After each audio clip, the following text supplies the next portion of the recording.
क्योंकि इस दौरान बीजेपी के जो कैंडिडेट हैं कैलाश चौधरी, वहां पर बड़ी टफ फाइट नजर आ रही है। कैलाश चौधरी से हमारे संवाददाता ने बातचीत की है, जरा वो आपको दिखाते हैं। लोकसभा चुनाव को लेकर परिणाम कुछ ही देर के बाद जो जारी हो जाएंगे और उसके बाद जो अभी रिजल्ट है वो परिणाम आना शुरू हो जाएंगे। हमारे साथ बाड़मेर से भाजपा प्रत्याशी कैलाश चौधरी और केंद्रीय मंत्री यहाँ मौजूद है। सर, जिस प्रकार से रुझान या जो परिणाम आना, क्या परिणाम आने वाला है, क्या लगता है? परिणाम निश्चित रूप से भारतीय जनता पार्टी के पक्ष में आने वाले हैं पूरे देश भर में। और जैसा कि सर्वे में या जिस तरह एग्जिट पोल वगैरह जो आए हैं उसमें भी भारतीय जनता पार्टी के 400 प्लस के साथ आ रहे हैं। और पूरे देश की जनता है वो प्रधानमंत्री नरेंद्र मोदी जी को उन्होंने आशीर्वाद दिया है, भारतीय जनता पार्टी के प्रत्याशियों को आशीर्वाद दिया है और उसी का परिणाम है कि आज 400 प्लस के साथ में भारतीय जनता पार्टी की सरकार बन रही है।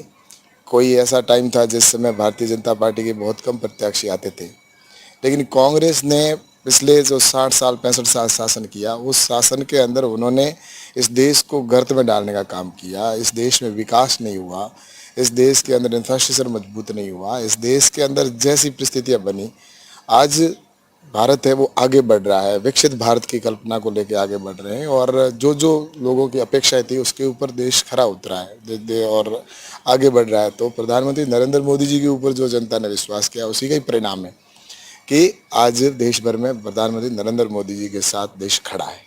सर, बात करें राजस्थान की, तो क्या लगता है कितनी सीटें?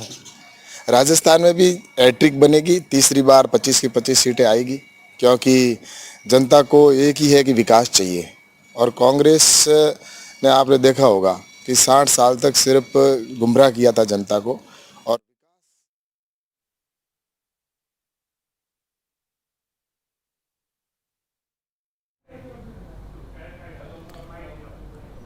तो चलिए अब आपको, क्योंकि देश भर के अलग अलग राज्यों से होते हुए हमारा इलेक्शन कार्निवाल का जो ट्रक है वो 11,000 किलोमीटर से ज्यादा का सफर तय करके वापस लौटा, तो अब ऐसे में इस मंच पर अब आपको सीधे लिए चलते हैं। राजस्थान की तस्वीरें भी हमने आपको इसी मंच से दिखाई थी। हमारे सहयोगी मनीष इस वक्त इस मंच पर इलेक्शन कार्निवाल पर इस वक्त मौजूद हैं, सीधे आपको लिए चलते हैं। Manish, over to you.